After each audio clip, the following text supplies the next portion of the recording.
All right. Welcome to our Lovecraft Country review show. I got my man Scott with me from the Game of Thrones podcast. We got to figure out what this Game of Thrones situation gonna be when we can bring that back, man. Yeah, no doubt. Yeah, because I guess it's supposed to be the dragon show. It's supposed to be the dragon joint, right? I mean, that's what they said. When when they first ended Game of Thrones, HBO had like 4 or 5 projects in the works. I don't know how many actually going to make it to pilot or make it to, actually on HBO Max or to the show. But, I mean, they going to have to put on regular HBO. HBO Max ain't got that budget for that, I'm assuming. I mean, but that's what most people have is HBO Max now because of yeah, COVID. That's true. Yeah, that's true. I mean, they putting Green Lantern on HBO Max, and I know they're going to have a budget for that. Like, Ted's with us in here too, man. So we're going to be reviewing Lovecraft Country, the first 3 episodes. Ted, you been all right, man? Hey, like you say, everyday Groundhog Day, bro. It's the same day. Same shit, different toilet bowl. Same day. All right, so what's your initial thoughts, man, on this show? The first 3 episodes, pretty heavy to me. First episode was definitely heavy. Second one was heavy for a different reason. Third one was heavy on a different reason. So it's like every week is like something totally different in blackness and sci-fi. yeah, I mean, I didn't read a lot of or hear a lot of the media around the show, and so I was familiar with how racist H.P. Lovecraft was. And when I saw the promo, like this, the video images, I go, "Man, this is black people. Like it couldn't possibly be, like it couldn't be like sci-fi." This like, isn't right. This isn't I right. was like, okay, well, just Lovecraft is just just a coincidence, and even till maybe halfway through the first episode, I thought it was on some Tyler Perry type, Oh snap! You was waiting for the Shamar Moore to pop up. Exactly, yeah. And then I was like, what the shit? They really started popping off with, all the monsters. So it kind of threw me off. So since then, after I got my bearings, now I have a little bit more bearing and understanding what the show is about and where it can go. And so I wasn't taken quite as aback, but like when that first episode, I had no idea what I was supposed to be looking at. I literally only looked at it because you were like, hey, look, we make sure you check it out tonight. Oh, so you hadn't seen any promo for real or nothing?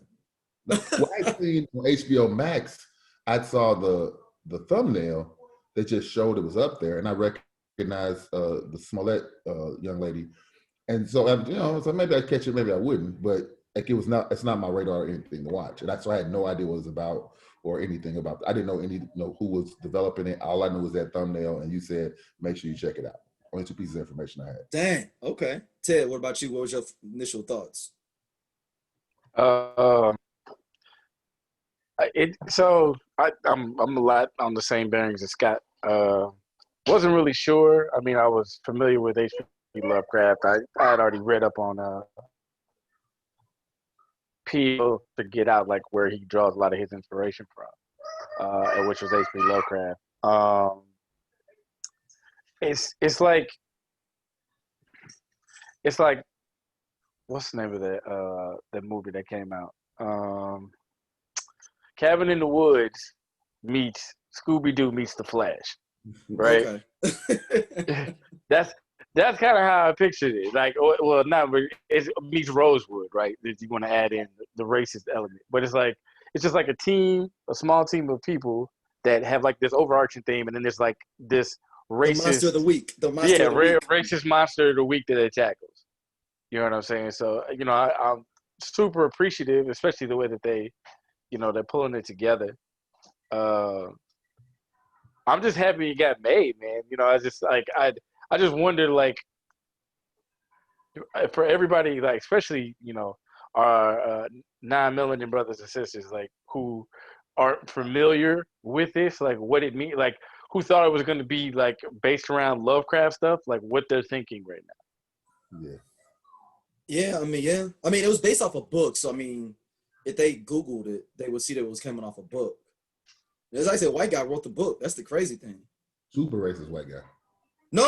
It's actually, the Lovecraft Country is actually a book.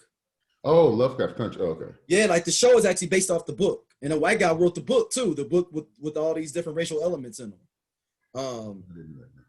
Yeah, and it's ill because I heard a podcast maybe 2 years ago with him on the guy that wrote it on an interview, and they were like, "Yeah, I got the show on HBO," and I was like, "Man, they ain't gonna put this on HBO if you got all these black people in sci-fi thing." I was like, "It ain't gonna happen." I saw the trailer, I was like, "Oh, this is for real!" Like they did. I was like, and then I saw Jordan Peele was on it, and I was like, "Okay, he can get some stuff pushed through." You know, at this point, he's a golden boy now, so he can kind of move some things a little bit around here and there. You know, and J.J. Abrams is executive producer too. J.J. Abrams, okay, yeah. Yeah, so you got, I mean, two cats is doing it. So it's like they show up, you know, they probably really didn't even look over too much. They just put their name on it. It was like, I like the script, run it, and I'm gonna call HBO up.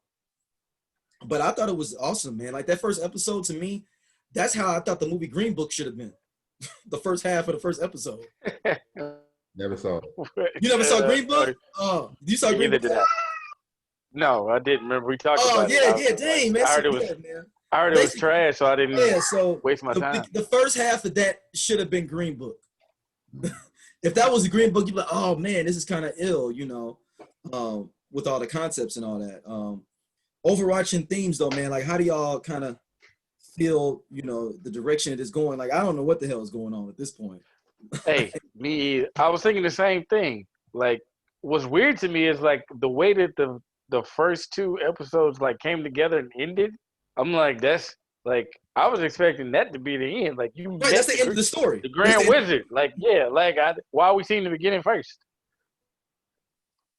What about you, Scott? No, I agree 100%. It actually made me excited because, so you know, when I saw episode 3, you know, I thought they maybe just kind of tied the end to that story, and then they moved on to the more haunted house type of narrative. And so I thought, okay, well, fine. They, you know, because I was hoping maybe he became a wizard, maybe he got magical powers now. And like, what the hell's gonna happen with this? And then they started tying in episodes 1 and 2 with the daughter whose name escapes me.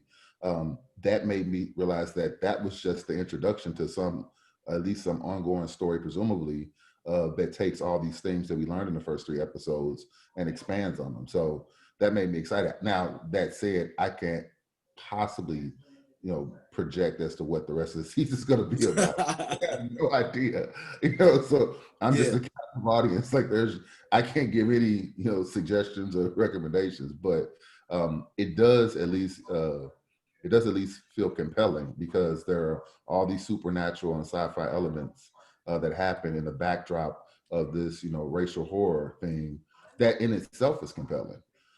So I mean, I think it adds an extra layer of interest for me personally.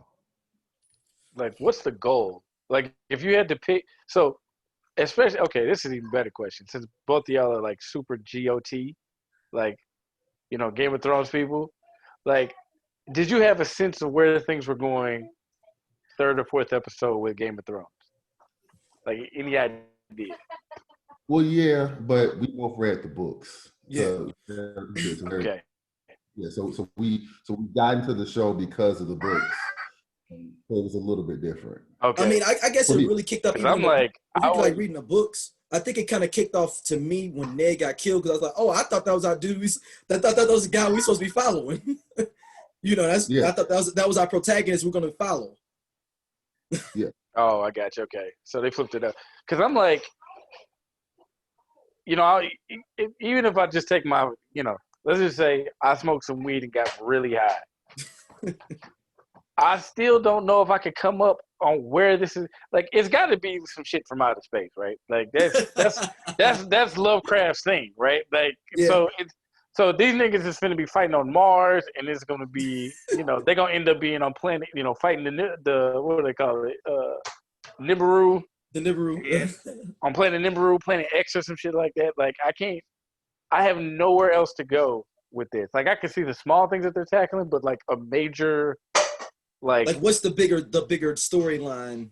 Right, like, you know, like the appearance of the dragons and all the things that happen with GOT, like, kind of led up to this huge battle with the White Walkers and then everything after that.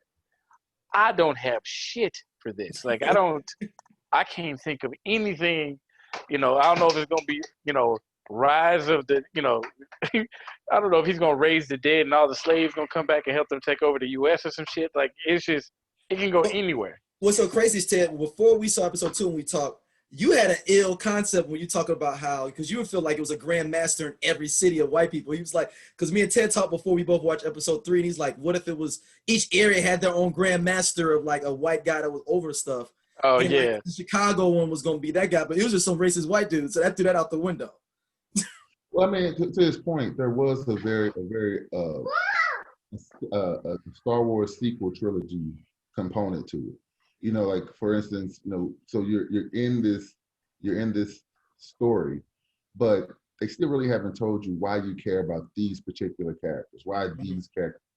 Like, yeah, I'm introduced to a guy saying my father's missing. Okay, you know, and it wound up being a compelling trip, but there's nothing that really ties us as to why he's special. You know, similarly with, you know, he just coincidentally was given a girl he went to high school with a ride, and she wound up being an integral part of it, but then she abandoned her plans as far as to go wherever her original destination was, because she wasn't initially on the trip to find their father. She was just thumbing a ride there. And so then she comes back to Chicago, and now she, you know, inherits this money, airport inherits, and she buys a house in the whitest part of the city after all that racial horror that she just Yeah. But it's kind of like that sequel trilogy of Star Wars. Like, why am I watching this? Why do I care about these people? Like, why are they doing? I'm not going to change the conversation of Star Wars because I would talk for 11 hours. No. I get what you're saying though. I get what you're saying though. Like, why is this becoming a bigger world than it needs to be? Yeah, I mean, particularly that like a couple weeks afterwards, you bought a city in Northside Chicago, and then, in the 50s.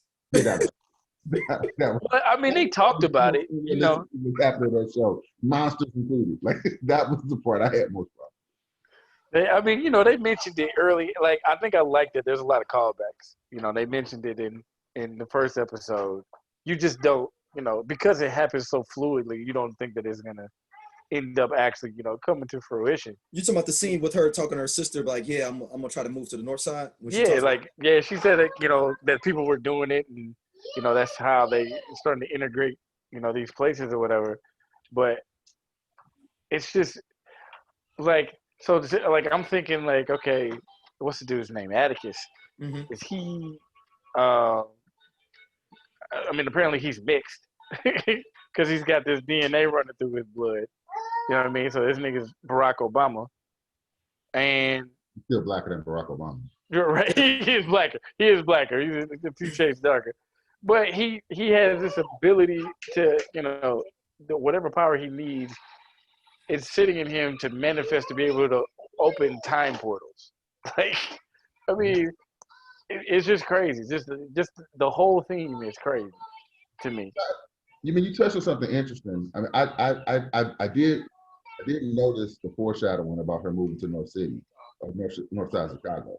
My issue was, though, she said that before she was almost executed in the forest by a bunch of cops who were then eaten by monsters. Then she was kidnapped by a magician wizard white supremacist. Like that. And then shot and died. Like that. No, they're shot and died though, Scott. Exactly. So let me ask you this: Do you think that's social commentary about what our ancestors went through to get here, like the type of trauma they had to experience and still continue? Good point. I mean, I think it's social commentary. I think it's about our ancestors. I think it's about us. I think it's about, after all that stuff, we still move out to the suburbs. We still want to move out to, you know, the parts of town that we can consider to be, you know, to deem, you know, haven't made it or whatever. Right. I think. Go ahead, D. No, go ahead, Ted. No, go ahead, Ted. I looked at that portion not even necessarily as like she felt like she was moving up, but I looked at it like it was almost like a part of the movement, like her being like on a plane with Martin Luther King or something like that, like to get into these neighborhoods, to integrate, to do all the things that the I Have a Dream speech talks about, right? Not necessarily like I'm doing better, but more so it's like we're going to make it uncomfortable for these folks, like, because everybody's doing it. And so it doesn't matter. You know, like, I thought it was cool that she was, you know, renting out the space, and, you know, they made calls to, who was it? James Baldwin. And I thought it was a little eerie that they put Emmett Till in there too. That was kind of dope. I thought that was dope. I was like, okay. All right, y'all really trying to mess with Cat's psyche right now. Like, you know what I'm saying? Yeah, So, Hey, that Ouija board told him no. you enjoy this? No, no. yeah, You might want to stay on the south. You might want to go back to the south side of Chicago, not south of the country. yeah, that And they was, called him by his, what do they call his, they called him by his nickname, didn't they? Call him Bobo? Yeah. That's crazy, bro. yeah, That's just nuts.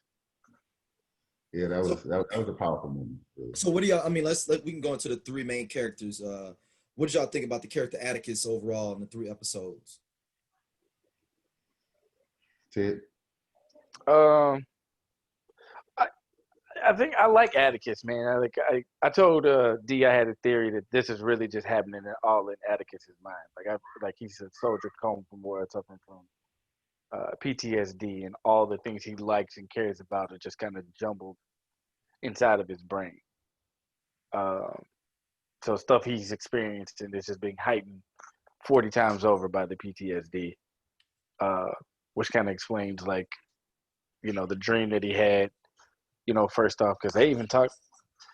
Didn't they discuss that? Like Jackie Robinson in the third episode, like, Jackie Robinson being people's heroes, and him mixing a lot of H.P. Lovecraft stuff in there, and like, I mean, I also find it weird too because it also moves like a soap opera a little bit, because as old boy dies, he's like, just so they let us know. He was like, yeah, man,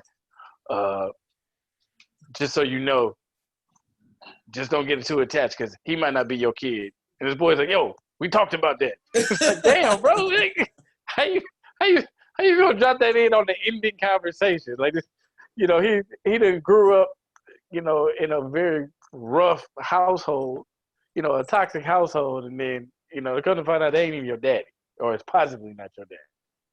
And truth be told, we don't even know if the uncle is his dad either, because I think that was my first assumption by the way that the conversation was going, was that he messed with her first or some shit.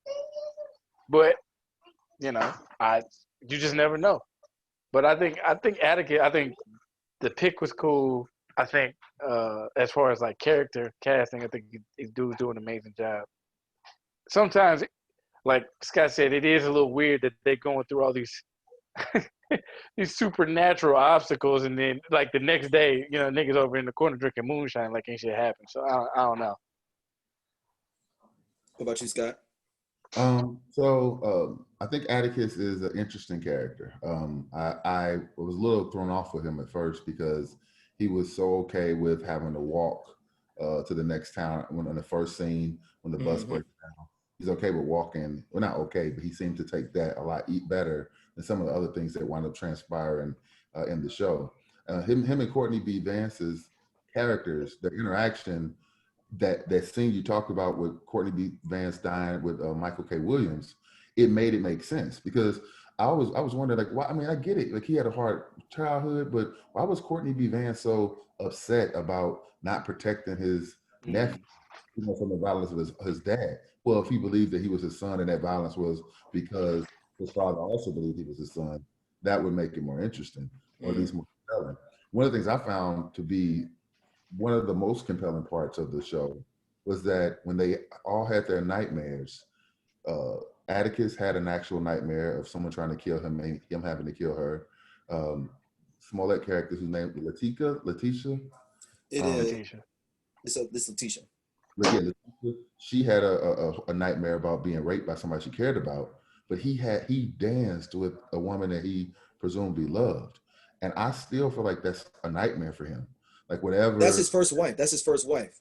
Right. But think about it. Everyone else will have nightmares. And he had a dream in which he just danced and talked with a woman that he previously loved and cared for. First wife, whatever it is. I still feel like, and then when they asked him about it, he was guarded, saying, does it matter? Even though both of them haven't had presumably much more traumatic experiences, were almost willing to speak about it. But he's the one who shut down what that vision was about, because whatever it meant to him, I feel like it was just as emotionally traumatic as the other two were. It just was easier for us to resonate with the trauma of the other two instances. And I feel like that's going to play a bigger story, because then they kill him at the end of that episode, right? So they introduce this character and this relationship who we're kind of vague on what the importance and significance is. Then he dies. So it was a real easy opportunity to just have him being chased by a monster and then kill him at the end of the episode. But they intentionally had us spend time, listen to that conversation with him, and then he dies at the end of the episode. So I feel like that relationship and that woman and his relationship with her is going to play a bigger role later on down the road. Sorry. I didn't even think of that being a nightmare, Ted. I didn't even think about that his was actually a nightmare, even though it looked. I didn't even think about that. I looked at it as almost like a graph, right? Like just from smallest to like less trauma to more trauma, right? So his started off like there was nothing really going on. Like it was emotional for him because I know he had looked at a picture and other stuff. Like, so it's tapping into some pain. The next one, or maybe it was about love, complete, like who you in love with, period. Now that you said it, I didn't even think about it, because that's the most painful, right? Are the ones that you love. So he's got. And what's interesting though, tapping into that, Ted, is seeing the Afro pilot to his current wife, his widow. It seems like it's Hippolyta or Afro. Hippolyta, yeah, okay. Hippolyta, I'm sorry. Yeah, it is. You're right. It is Hippolyta. It seems like she may be in love with him more than he was in love with her. And that will go back to what Scott just said, that that's his nightmare, is that he knew that he didn't love her as much as her, maybe. Because it seems like she's in love, way more in love with him. Because he didn't even invite her never on no trip. Well, like, but I think that's also like, going into what Scott was saying. I think that's what Scott was saying too, because he's also probably being very protective of what happened to his last wife, right? So that could have happened on, while he's keeping his daughter. She's drawing the maps, and his wife's at home. But I think that with love being the pain all over, right? He deals with his ex-wife, who he still has feelings for, or maybe he feels like it's his fault that she died. Then you have Letitia, who's in love with Atticus, right? And then, like you said, she's trying to be raped. It does that whole, mind bend, because they show that stained glass window with Adam and Eve, and Eve's penis is a snake, which is why, I don't know if that's supposed to symbolize like new beginnings or something like that between them two. And then you go to Atticus, and which might explain why his love life is the way that he is, because he receives a phone call from the girl, from the lady that sounded like she was from where he left for war, or maybe it's Florida, right? And she came out the box swing. So there wasn't even, you know what I mean? It was just levels of aggression. Like there was none, and there was some, and then there was all. But then we learn out later though that Letitia's was a virgin. Right. She was so her fantasy started off with how she thought her first time would be, and then it became a nightmare. And then the next episode, she does have sex with him and loses her virginity. Right.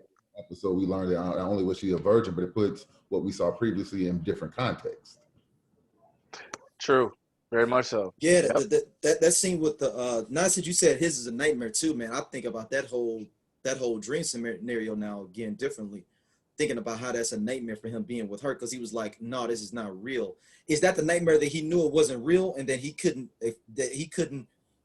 knew this wasn't real and he couldn't be with her, and that's his nightmare? Right. And I think that's why I made it, for me at least, that's what resonated, because okay, maybe in a house full of wizards, then maybe there's somebody that comes in the room that tries to kill you, but somebody's dick turned into a snake. That's wild. If there's something that's unbelievable here, that would be the one that But question though, is it really that unbelievable? Because you found, you just got through fighting a gopher with 1,000,000 eyes on his back, and now, you know what I'm saying? Like, I don't know. I guess it just kind of plays into that whole narrative. Like, you don't even know what's real anymore, because you got niggas you got white people that know magic. You got, rodents of unusual size with 1,000,000 eyes, and now you got, your heartthrob whose penis is a python, literally. I mean, personally, I can't think of anything more terrifying than being a black dude in the 1950s in some rural area. You around magic white folks that can stop, that don't take pain, and make you forget that you. Oh my Yeah. god. Like, I can't think of anything Oh personally my God. terrifying than that. And yeah, and yeah, you're right. That's the most. Yeah, I mean, The people dead, and all of a sudden, what happened? I don't know. I don't remember. Hey, all right. Well, that's even worse is that somebody else does remember, and they like, dude, what the fuck are you talking about? Like, and they like, man, you know, you got that PTSD, right? You know, you got that thing called PTSD. right. They flipping on you. Yo. Like, So, also, like, go ahead, Scott. No, go ahead, Scott. No, go. We flowing. Go ahead. Atticus' response to the white daughter at the end of episode 3 was the most unrealistic thing that he could have possibly done. It's like, okay, you've already established the types of things that they're capable of. Oh, right. Start off with a conversation. You could always try the gun later, but like Oh, you Right. saying like him thinking he was gonna shoot her and kill her? Hey, you talk about the fact that he announced it first. What are you doing? At a minimum, you want the advantage of a surprise. Right, You know? exactly. That's hella funny. Chicago. Help us walk on out first. Announce it and then pull a snub nose on her face. Oh my god. They stopped a car moving on a wooden bridge with just some invisible barrier. Like, what the hell is wrong?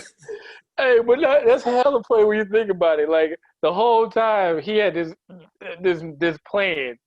He finally gets a chance to see her, and he sees her, and he's like, "Oh, I'm finna shoot you now, bitch." And she's like, And you want to know why? And you want to know why? yeah. Let me go to my expose real quick. What could you possibly do between me and this? I have no knowledge of anything else other than me being in a war and a snub nose in somebody's face. It's not like you saw your father turn into a mound of sand and this beautiful mansion just rolled into nothingness outside of your right. around here being birthed out of cattle. Like, oh, that stuff. Right. I just watched your dad detonate like a nuke out in the countryside. But you know what? My little 22 though got some. 22 finna put a hole in you though. What y'all think about the whole haunted house thing, man? And Journey Smollett, we can talk about her a little bit as her character's built out as well. Man. Y'all, I mean, me and Ted talked about this. Scott, do you think she's biracial? In the show? Yeah. Do you think Journey Smollett is like her dad was white or something? Is that why that she's like the golden one, kind of like, where it's like you light skin and like the kind of colorism type of thing? Yeah, I mean, I think so. I mean, there's such a drastic tonal difference between her and her other siblings, and the way that they, at some point in time, treated her with a lot of affection and then over it. I feel like there has to be one of those components there. And quite honestly, if we make Atticus, some type of biracial character as dark as he is, definitely. It's like anyone's game here. But yeah, I mean, as that episode goes, I like the episode as written.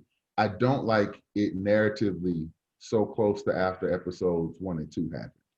I just feel like emotionally, even I'm willing to accept that she was willing to go and just deal with just average racism at that point. At the point where she's taking those pictures and starts seeing that, some monster ghost screams out the floor, "Get out of my house." It's like, no, this is a wrap. Like there's nothing else to talk about. You know what I'm saying? Because comparatively speaking, they didn't do enough chilling at the Wizard House. It's like, if Atticus, racism or not, if Atticus is a bloodline of this wizard, at least learn some game before you leave. Like, run a couple spells. Like, how'd I do that? Make people forget shit. You know what I'm saying? Like, yeah. That would have been a nice trick to know on the way home, in case you got stopped by other cop racists. Actually, you don't remember. Like, that would have been a nice thing. Actually, I'm white. Actually, we're white. Yeah. Like, you do serve colors here in this restaurant. It's like, that would have been a nice skill to have on your ride home. I feel like he could have stuck around, played the game a little bit just to learn a couple spells. So, Scott, let me ask you this. What was your feeling when Courtney B. Vance told the Illuminati to get the hell up out the castle? Oh, yeah. I was like, my man. I almost did the one comment forever. I didn't think it was That gonna was it. happen. Okay. But then when Atticus said it, they had to do it because he's from the bloodline that's ahead of them. Well, I mean, I knew. I mean, obviously, I didn't see that coming. But I mean, the Courtney B. Vance having one of his the book, I forgot what it was, but his favorite book be the keystone to open up a corridor, and the only thing that happens there is some book about bylaws. I mean, there had to be something there. And then the second one, and then when we hadn't heard much or had any guidance from the daughter's friend, I forgot his name, but the younger white guy. Mm-hmm. We hadn't heard a lot from him or any real specifics. And he says, "Hey, just because they don't want you here doesn't mean you're supposed to be here." And the second Courtney B. Vance stands up, he's like, "And yep, and I can roll out now." So you know what I'm saying? Like there had to be a reason for this, right? Like Right. So in the context of like social construct, are the two blonde-haired kids, I mean brother, sister, or whatever they are they supposed to be like allies to black folk? I have not got that impression so far. I think the guy is supposed to be. I don't know about her. But see, I mean, if you look at, so if you just take what they say as the truth, he is her friend. She is a woman who has ambitions outside of what her gender allowed her to have in both that environment that she grew up in and the world that she lives in. And he's her friend. So she sees Atticus as a means to her ultimate ends. That doesn't necessarily make her an ally or him. It makes them have a value and a plan. A shared goal. Yeah, shared goal that Atticus is probably unwillingly a part of because he wanted to murder her. So you know what I'm saying? So it's like I can't necessarily say ally. I mean, she didn't give Atticus the money, you know. So, but didn't she also didn't bring back his uncle? Right, but didn't she release the spell for them to get out in the second episode? No, I thought No, Atticus did when all the drama was going down. The dude's control over their dream state, or not dream state, them being blocked in, got messed up with that. Yeah, because that's why they had to move Courtney B. Vance. Like they realized that they could leave, and then they say, "Hey, we gotta get the hell out of here." And they argued if by moving him he could die. And they go, "Well, we'll all die if we don't move him." But I did not. Maybe I could be wrong. I did not notice that she did anything that assisted them. I need to go back and watch. I thought that she did something to aid them, but I can't. Outside of stopping, well, that goes back to the larger plan when she stopped the racists from shooting at them from the truck when they first entered the town. They're trying to get out of Sundown. She also tried to buck break him though by when he got washed, standing there just sitting there watching him, get washed and naked, which is really traditionally fantasized and fetished. Like, so with the Haunted House episode, what did y'all think about the doctor thing with the other patients and the people being stole? The first thing I thought about was like, this is exactly why black people don't trust doctors. Yeah. This is. But so, like, one of my questions is that something y'all might have picked up. How did the doctor die? I wasn't clear on that either. Okay. I didn't know if it was just me. I was like, was there a special way he died or something, or? I don't remember. I have to watch it again. I don't remember them saying. I also wasn't clear on how the cop knew so much about their house. Because he was in the picture. He was in the picture with them. He was helping them get people. Get the bodies. Right, but how did he? Right, to get the bodies and knowing the house was ultimately haunted, I think were two different things. It's like. Well, he knew those bodies were in there though, so he was just assuming it was haunted. I think he was just doing that to scare, being like, people have died in the house because I've taken them there to go. Right, he didn't know if it was haunted. He just saying like, "Yo, there's some bodies up in there," because he said there's 6 dead bodies in there. I know, because they didn't come out when I brought them over there. Okay, I'm with you now. So talking about those white kids that saw somebody walk into a porch, cut a goat's throat, and then wipe the blood on their forehead, and then go like, "Hey, we're gonna walk in here with bats." Like, they all need to die. They black and they non-Christian. They practicing voodoo up in here. That's what I think. Is like, as soon as I would have saw that, I'd be like, man, we're going to try this in the next week. Yeah, that's a wrap. No, we good. We'll come back. Yeah, we'll do this. Get one of them Molotovs. Get one of them Molotovs real quick. Let's just He said we need projectiles. We're not gonna go Yeah, in I'm there trying to throw it through the ourselves. window. I think if 4 of them should do right. 4 of them, right? 4 of them burn up the house, right? That's what they said. Like 4? Give me 4. Oh yeah. However, So they walked past the goat, like they saw the bleeding goat on the porch, and still was like, "We're gonna go forward." Because, And maybe they saying that racism is that racist that they don't even care about that. hey, they was like, Otis, grab that for dinner when we get on our way out. Make sure I don't forget that. That's good roadkill. Good roadkill. So like it was crazy, like to think. I mean, and this, I guess, this goes to the Tuskegee experiments. It goes to everything that Black people have when it comes to the medical profession, and then also ventures into the idea.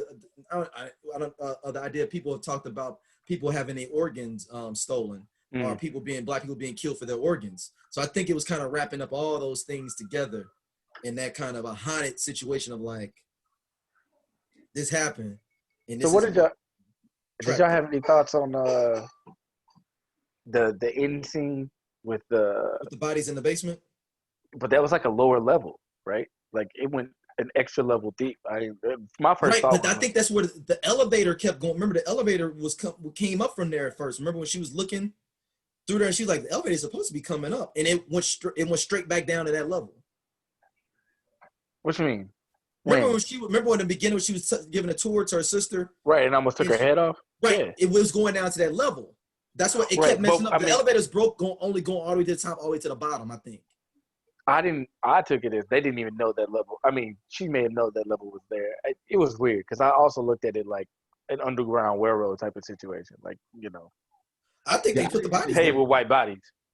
I didn't get the impression that she knew that was there. Like if you look at the scene, the elevator goes to a floor in a basement, and then it actually shows on the outside of the screen dirt and bones and other things buried in the soil.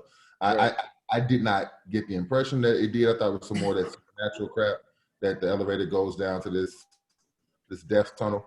So how did the bodies get down there then? Because some of the bodies died. The house did it. You said what? Like the house did it. Oh, the ghost did. Yeah. Okay. That's true. I didn't even think about that. And those bodies are never going to be found. She said what she said. I don't know anything about any missing or white guys or something like that. But I took that as she knew and just was like, as a cover up. Yeah, that's what I thought. But that's the thing though. They didn't actually interact with the white guys. They didn't. No, they didn't. So maybe if they found 1 or 2, but I mean, what would make them start saying, "Hey, after we just exercised this house and my friend was taken over by a demon, let's go upstairs and see if there are any dead white guys whose body we gotta get rid of." Well, you know what? That actually makes a lot more sense to you now that you say that, because that's also probably where the other bodies were buried, like the slave bodies, the ones that they had been experimenting on. Because when you think about it, when she said they, like Steve said, they weren't. They never interacted. They were actually killed by those ghosts. Mm-hmm. So the house of the ghosts are the ones that actually probably took them to that space. She probably still don't know that it's down there. Yeah, I mean that's how I got it. I mean, I guess we'll find out, but that's the impression I got. So do y'all think that house is like all good? You think those ghosts end up resting, right? Like they're fine now, right? Like they're.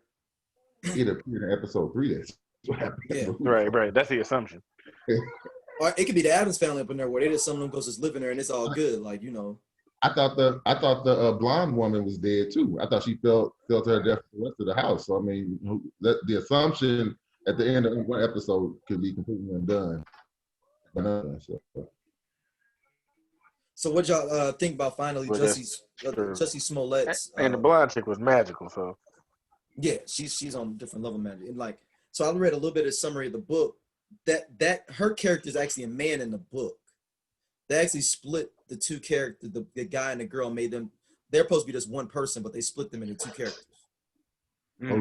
And basically, they're basically the magic white person for Black people throughout the book. Because all these are short stories in the book, but one long story. I got you. So they're like it's flipping the whole idea of the magical Negro. It's like the magical white person for these. So basically these white people just magically helping them throughout this road of racism. So that's what I said. Then they ally. Yeah, and they're supposed to be allies. Oh, right. But it also is I just read small summary. I didn't read, but like they do have their own agendas at the same time for why they're doing it. So it goes. It's kind of like they're both, at the same time. They have their own agendas as well. So What, helping the black folks helps their agenda.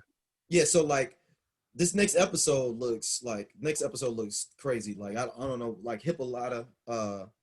It looks like she's had some No like, spoilers. huh? No spoilers. No spoilers. I'm just going off the preview.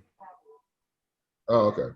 Yeah, I'm just saying the next episode just looks like she looked like she was like in some Greek Roman like world, like fighting, like in a past life or something.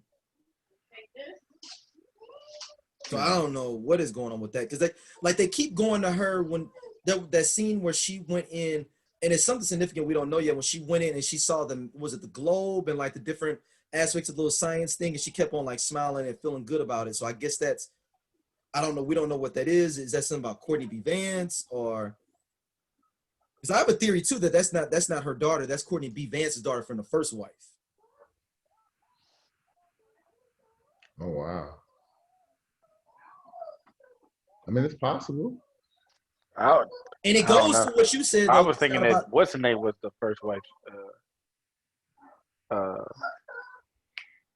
What's his name? Atticus was his son from the first wife. Oh no. Oh wow. Okay. I mean, I was thinking that was the daughter from it or whatnot. Because what Scott's saying is ill, though. The idea that he was still in love with that other woman, and that was a nightmare to him. That he was in love with that other woman more than the woman he was with. Damn, man. And that's his nightmare. That flips the whole concept to me of what that was going on. Well, the interesting is, like what Scott said, was that he knew he was the first one to recognize, like, yeah, this isn't real. Yeah. You know what I'm saying? And, you know, the other two were fighting for their lives. So, I mean, that kind of said, yeah. I mean, it adds up. Yeah, it's a great show, man. I'm really digging it. Yeah, I enjoy it. I really like watching the show. I forgot what it's like to watch something and not have any expectations for how it ends. Yeah. Like all the Marvel stuff, all the Star Wars stuff. It's like I watch it and I have some idea how I expect it to end or how it's ended in different mediums. But this is like I have no idea what's happening here. You know, the sad thing is it's gonna probably be something like extra regular too. Just because we thinking it's about to be off in the farmland, it's gonna be something. You know, they gonna end up. They gonna move to Biloxi, Mississippi, and right, and not even tripping. Like, man, this is eating apple pie out of like a back southern diner or something like that. It's gonna be something super simple. Before we get out of here, I was going back. I just thought about the ill part. Me and you talked about it, Ted, offline, with the diner scene the second time they got ran out of town or whatever, and like how, like, I guess that we were trying to figure out, like, was that, you know, that was she just kept serving black people too much, or did she serve black people one time? Like, how did they end up burning up her whole establishment for them to, you know, for it to get that ill? And it was in the Green Book, so it must have been a lot of Negroes showing up over time if it was in this Green Book. And it was like, dang. What'd you say, Ted? I said I agree. I think that it just got caught off of, you know, she was getting money, and, you know, the way that the whole town acted, especially because it's a sundown town. Mm-hmm. You know what I mean? They were probably just like, "Oh, that was a sun up town. That was at 3:00. That was a sun up town." Yeah, well, yeah, they were like, you know, I just think that they just didn't like her serving black people. Period. They probably let her get her money for a minute, but, you know, if it's in the Green Book, that means that's a constant. It ain't just like, you know what I mean? Like, yeah, a couple one-offs and then it's done. So, but the way that on a rifle on the back of the truck, like they wouldn't. Hey, man. Well, the way that the dude, even the guy, the little server in there acted for whoever made that phone call, whoever he was talking to, could have been the sheriff or whatever, but he was just like, no, I would never serve them, not after what you did to Miss Lisa or whoever owned the shop. So that right there told me it was like, oh, yeah, they're not playing around. Yeah, it was crazy, too. Even thinking back to that, like, because I like that, if y'all noticed, they didn't go through the South. These were all Midwest towns. Right. Midwest and North towns, yeah. Yeah, and the idea of a sundown town is mostly a Midwestern thing, a Midwestern, like, you know, little bit of West Coast thing. So it gave you the idea of like, yo, it wasn't just races below Kentucky. Right. Like, you had to go through Illinois, Ohio, Pennsylvania, where they was still running after black folk. It's a real interesting commentary because there is this notion that after Jim Crow, then racism was down below the Mason-Dixie, and it wasn't. And and that's just not historically accurate. All right, what do y'all? So nobody has no predictions or nothing going forward. Nobody even knows. We don't know what the hell is going on. I got nothing. I hope they bring Courtney B. Vance back because I think him and Michael K. Williams having some more scenes together would be great. I thought Michael K. Williams was gonna be way more like mystical than what he was. He was like, "No, I just came here on accident. They just kidnapped me." It was just a plain and simple explanation of how he ended up there. It's just like they got me. Hey, he was super mad too. Yeah, like, yeah. How you gonna get mad at your son for asking questions? It's like I heard they got you. No, nigga. they grabbed me coming out the Citgo. I was getting some cigarellos and they got me. All right. Thank y'all for listening. As always, email us landocalpod@gmail.com. We'll be back in 3 more episodes to talk about the next 6 episodes of Lovecraft Country. Peace. Buddy.